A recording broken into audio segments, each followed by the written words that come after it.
condemnation. God doesn't want us to feel condemnation. He wants us to surrender. Not beat yourself up and kick yourself in the ground and kick other people. You know? It says, look unto the hills where my help cometh from. It comes from the maker of heaven and earth. It's surrender. It's in our surrender in those places.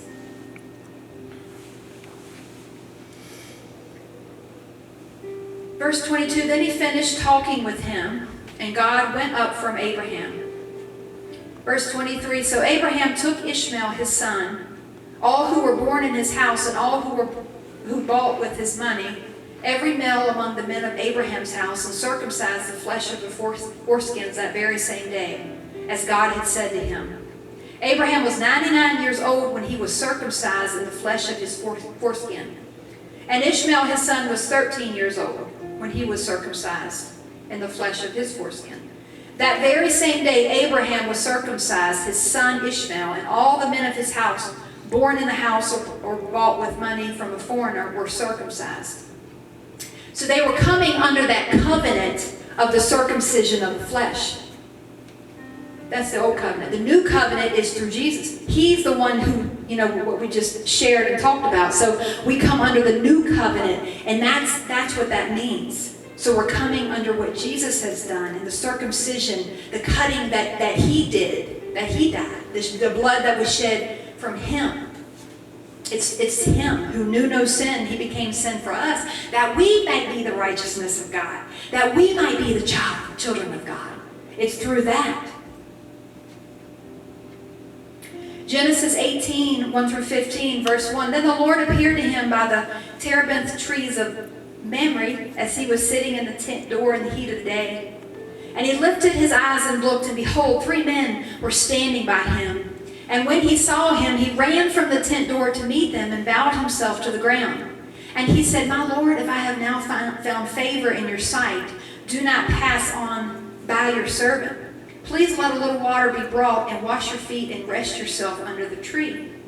I will bring a morsel of bread that you may refresh your hearts. After that you may pass by, inasmuch as you have come to your servant.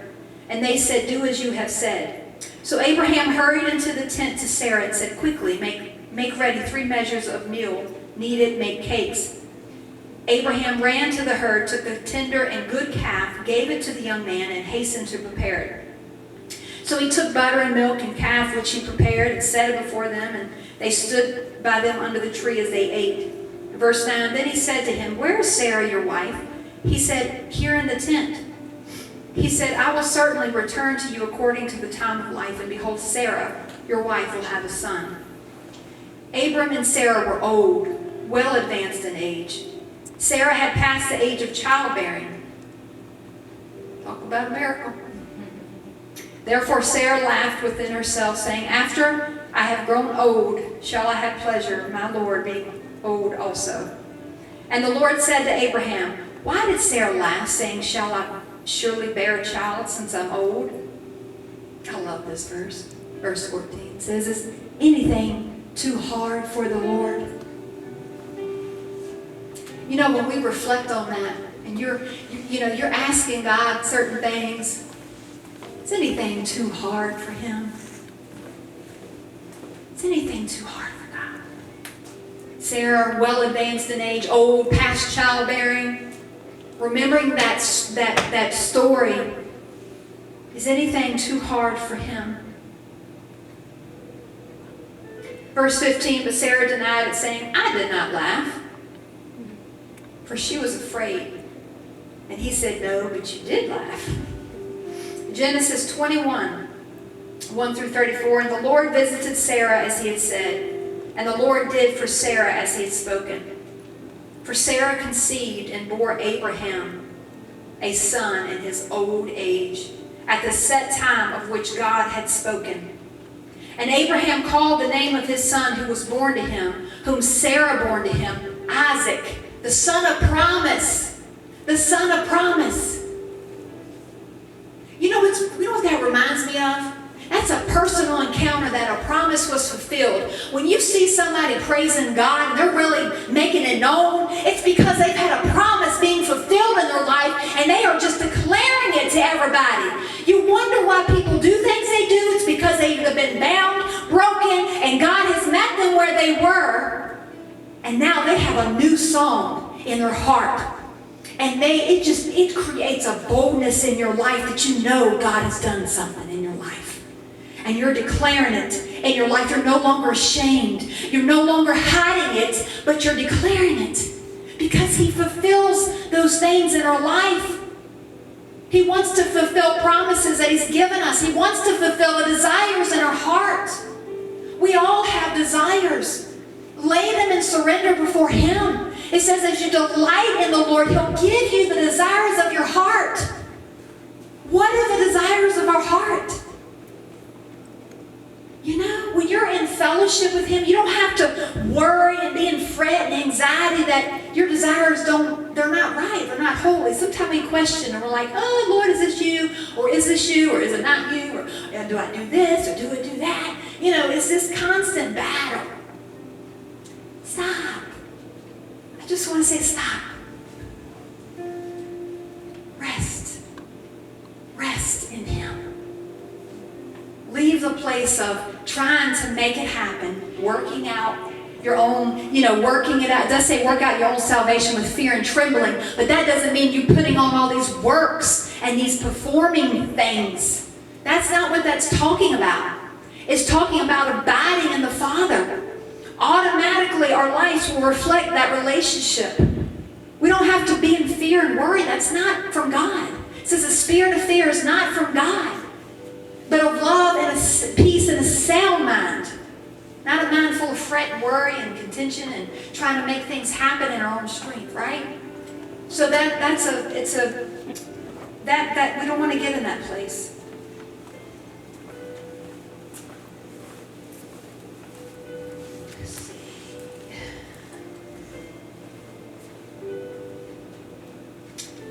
So let's go to verse 7. So she also said, who would have said to Abraham that Sarah would nurse children? For I have borne him a son in his old age.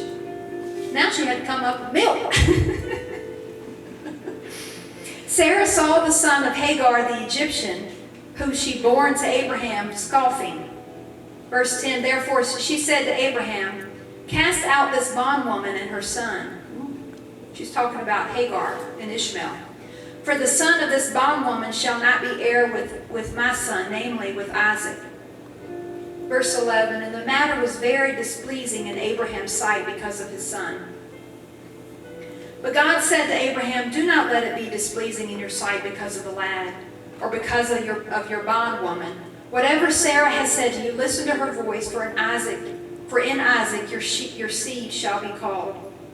Yet I will also make a nation of the son of the bondwoman, because he is your seed. So Abraham rose early in the morning, took bread and a skin of water, and putting it on his shoulder, he gave it and the boy to Hagar and sent her away. And then she departed and wandered in the wilderness of Beersheba. And in the water and the skin was used up, she placed the boy under one of the shrubs. Verse 16, then she went and sat down across from him at a distance of about a bow shot, for she said to herself, let me not see the death of the boy. She sat opposite him and lifted her voice and wept. And God heard the voice of the lad, and the angel of the Lord called to Hagar out of heaven and said, what ails you, Hagar? Fear not, for God has heard the voice of the lad where he is. Arise, lift up the lad and hold him with your hand, and I will make him a great nation. And then God opened her eyes, and she saw a well of water, and she went and filled the skin with water and gave the lad a drink. So God was with the lad, and he grew and dwelt in the wilderness and became an archer. Not an Eddie and Tara archer. Verse 22. And it came to pass at that time that Abimelech and Phicol, the commander of the army, spoke to Abraham, saying, God is with you in all that you do. Now therefore swear to me by God that you will not deal falsely with me, with my offspring, or with my posterity, but that according to the kindness that I have done to you, you will do to me and to the land in which you dwelt. And Abraham said, I swear. And then Abraham rebuked Abimelech because of the well of water which Abimelech's servants had seized. And Abimelech said, I do not know who has done this thing. You did not tell me, nor I had heard of it until today." So Abraham took sheep and oxen and gave it to Abimelech, and the two of them made a covenant. And Abraham set 7 lambs of flocks by themselves. And Abimelech asked Abraham, "What is the meaning of these 7 lambs which you have set by themselves?" And he said, "You will take these 7 lambs from my hand, and that they may be witnesses that I have dug this well." Therefore he called that place Beersheba, because the two of them swore an oath there. They made a covenant. Verse 33, Abraham planted a tamarisk tree in Beersheba, and there he called on the name of the Lord, the everlasting God. He stayed in the land of Philistines many days. Genesis 22, verse 1 through 19. It says, "It came to pass after these things that God tested Abraham." Every good student knows there's always a test. We don't like those tests, but they do come. God will test our hearts. He will test our motives. He will test where our thinking is. He will test us. He will literally test us. Every good student knows there's always a test. And you know, the test, and then you have a final exam, and then or midterm, and then you have a final exam. They just kind of keep coming, right? No, you pass them, and then you go on to the next. Verse 1, "Now it came to pass after these things that God tested Abraham. And then he said, 'Take now your son, your only son Isaac, whom you love, and go to the land of Moriah, and offer him there as a burnt offering on one of the mountains of which I tell you.' So Abraham rose early in the morning, saddled his donkey, and took 2 of his young men with him, and Isaac his son." See, Abraham immediately obeyed God. There was no delayed obedience. I love that about Abraham. I knew, it's like God just, he knows everything, but he knew that about Abraham, that he could trust him to make him a father of many nations. He could trust him, right? He could trust that he would obey him just like that. My God. You know? He obeyed him. He trusted him. Why? Because he's tested him and he's proved faithful.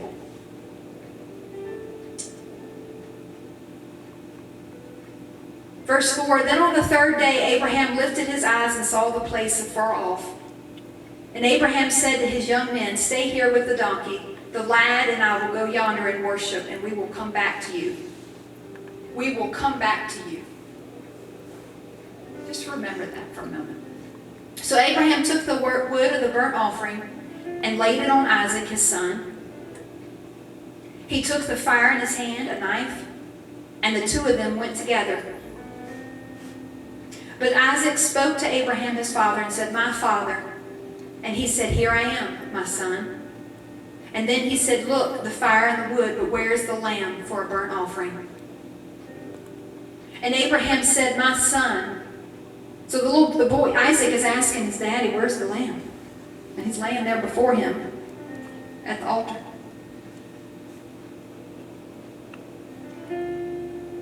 Verse 9, "Then they came to the place of which God had told him." Oh wait, let me back up. 8, sorry. "And Abraham said, 'My son, God will provide for himself the lamb for a burnt offering.' So the 2 of them went together. And then they came to the place of which God had told him. And Abram built an altar there and placed the wood in order, and he bound Isaac his son and laid him on the altar." Talk about surrender.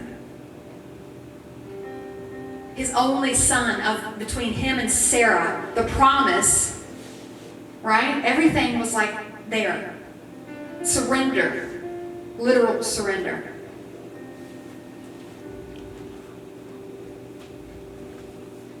Verse 10, "And Abraham stretched out his hand and took the knife to slay his son. But the angel of the Lord called to him from heaven and said, 'Abraham, Abraham.' So he said, 'Here I am.' And he said, 'Do not lay your hand on your lad or do anything to him, for now I know that you fear God.'" And it's not that fear, you know, we were talking about fear. It's not that, "Oh, I'm scared." It's a fear of wonder and majesty. Now I know that you fear, you rever me, you respect me, you love me more than anything else. Now I know. Right?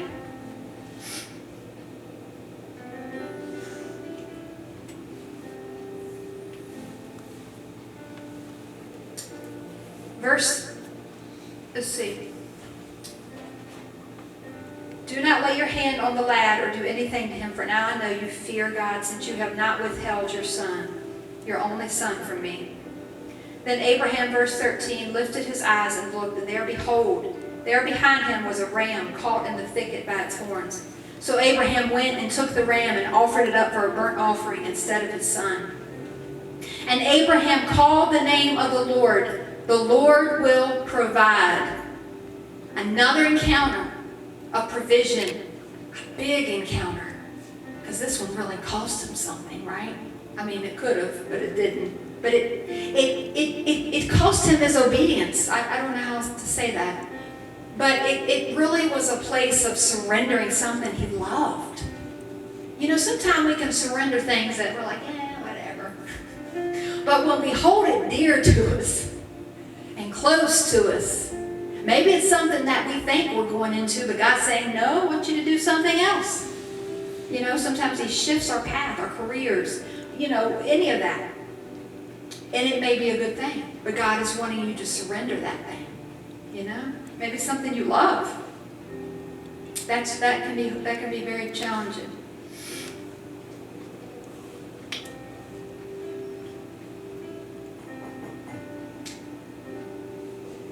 Verse 17, blessing I will bless you, and multiplying I will multiply your descendants as the stars of the heavens, and as the sand which is on the seashore. Your descendants shall possess the gate of your enemies.